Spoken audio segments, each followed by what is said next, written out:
In-numru ta' nies bla xogħol f'Malta żdied bi 22.1% f'April li għadda meta mqabbel mal-istess xahar tas-sena li għaddiet.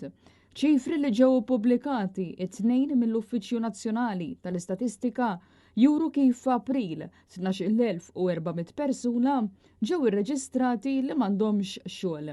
Dan jirrappreżenta żieda ta' 1.4% meta mqabbel ma' Marzu tal-2026 u żieda ta' 22.1% meta mqabbel ma' April tal-2025. Fil-fatt sena ilu 10,152 persuna kienu bla xogħol u issa dawn telgħu għal aktar minn 12,000.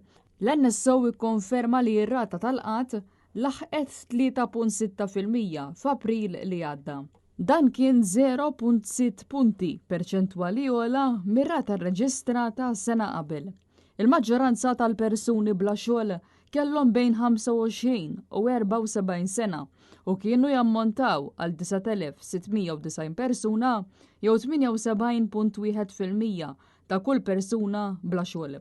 Intant kien hemm 2,710 persuna bejn il-15 u l-24 sena bla xogħol li jirrappreżentaw 21.9% tat-total.